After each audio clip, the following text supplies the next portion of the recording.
કાલે આપણે કામરેજ મોટી સંખ્યામાં બધા ભેગા થયા અને આપણે જે પોલીસ પ્રશાસન ઉપર પ્રહાર કર્યા, બરાબર, એનું આજે આપણે રિઝલ્ટ મળ્યું છે. ડીવાયએસપી ઝાલા મેડમને હટાવી દેવામાં આવ્યા.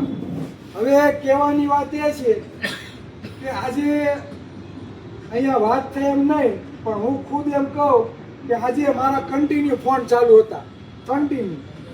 અને એમાં જાણવા આપણે એવું મળ્યું, હું ધારાસભ્યનું નામ નહીં લઉં, ક્યારેક આપણે ભેગા બેઠા છે ત્યારે હું ખુલીને કહી, એ ધારાસભ્ય એવું કીધું કે છે ને સીએમને કહેવું હોય તો કહી દેજો, બાકી રાજીનામા દેવા હોય ને દઈ દેવાના છે, બાકી ઢીલું મૂકવા થતું નથી.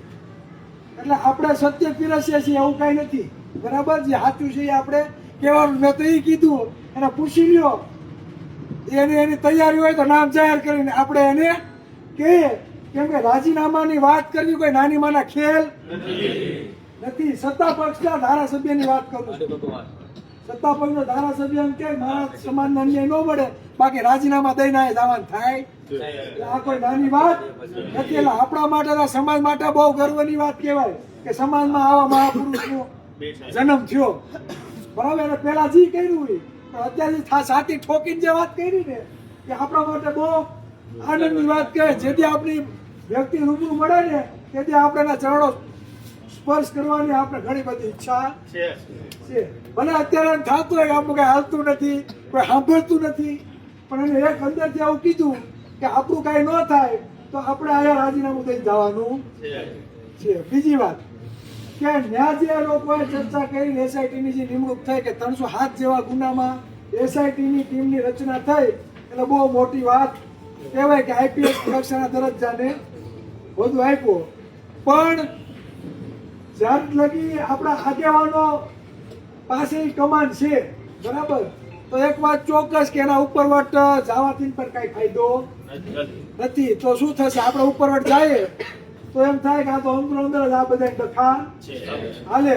અને એ લોકો વાત લઈને ગયા હોય તો એને પોતાની ઇજ્જત તો પડી છે કે નહીં, સમજો. જેટલા એટલા ધારાસભ્યો સાંસદો ગયા ને કાલે સવારે કાચું કપાડું તો ઇજ્જત કોની જવાની છે, પેલા એની જાય, પછી સમાજની જાય. એટલે કોઈ નહીં કહે તો ઠીક છે, બરાબર. મારા જેવો કોક હોય દોઢો હોય તો ક્યારે આવીને બોલીએ, કોઈ નથી. એટલે આપણે સમયની રાહ જોઈએ, બરાબર. પણ જે સમસ્યાનો ઉદ્ભવ થયો છે, બરાબર, એ ઉદ્ભવને આજે માહોલ ક્રિએટ થયો છે, ક્યાંથી થયો?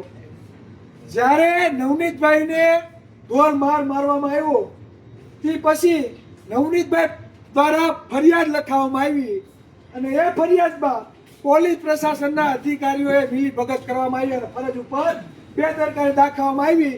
ત્યારથી આ વાતાવરણ બધું બન્યું. એટલે ખરેખર નવનીતભાઈને મારનારા જેટલા દોષી છે ને એના કરતા વધારે આરોપી કોણ છે? આ પોલીસ પ્રશાસનના અધિકારીઓ. સમજાય છે? સૌથી વધારે કોણ છે?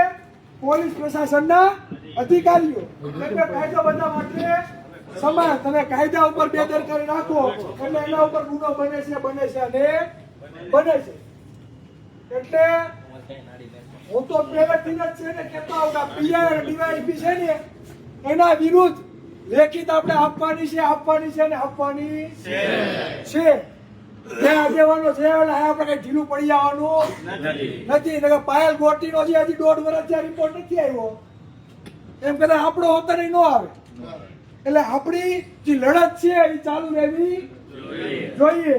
એટલે આપણે સુરતની ટીમ, બરાબર, હજી આપણે નવનીતભાઈ પાસે ગયા નથી. એટલે આપણે એક તૈયારી કરીએ, નવનીતભાઈ પાસે જઈ આવીએ, ખબર અંતર પૂછી આવીએ અને એક લેખિત, બરાબર, આપણે એસપી આપણે આવતા રહે. એનું મેન કારણ હું, એસપી જયારે આપવા જાય તો એસપી આપણે કેવું પડે કે ભાઈ પીઆઈએ, બરાબર, જેના હાથમાં ચાર્જ હતો અજાણ્યા શખ્સો લખ્યું તો પીઆઈ ખરેખર ગુનાના દાયરામાં છે.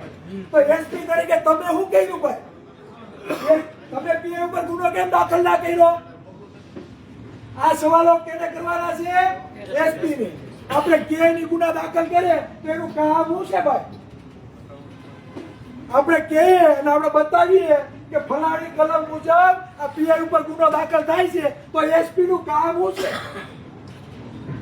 બીજું એસઆઈટી ની રચના થઈ એટલે બધાને સ્વીકાર્યું રહ્યું કે પોલીસ અધિકારીઓની ક્યાંક ને ક્યાંક ભીની બેદરકારી છે એટલે એસઆઈટી ની રચના કરવામાં આવી છે.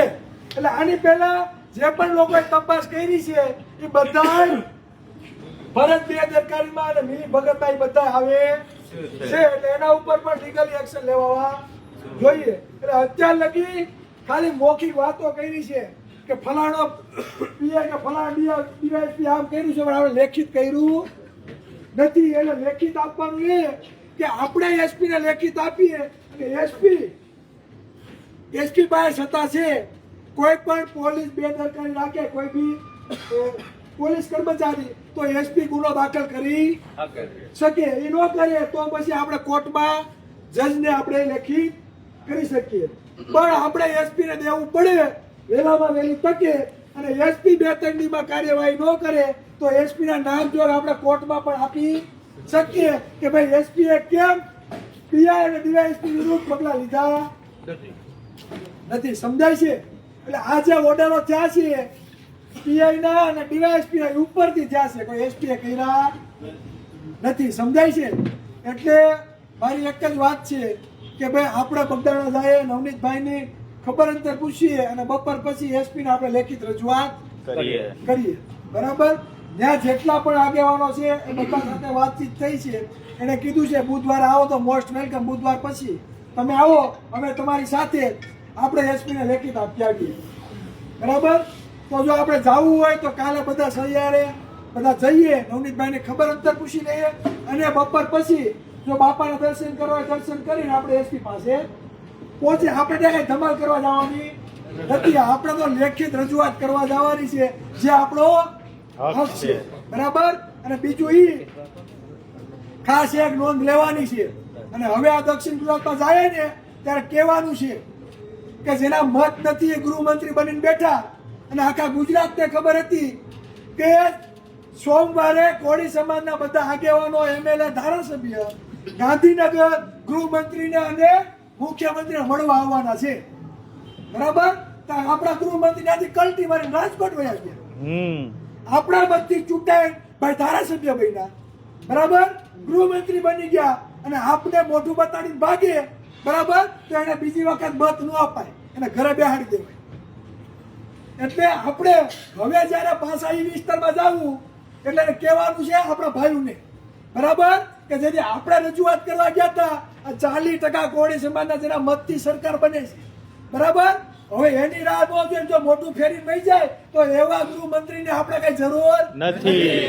એટલે એને મત પણ આપવાના નથી. જેવા સાથે તેવા થવું પડશે.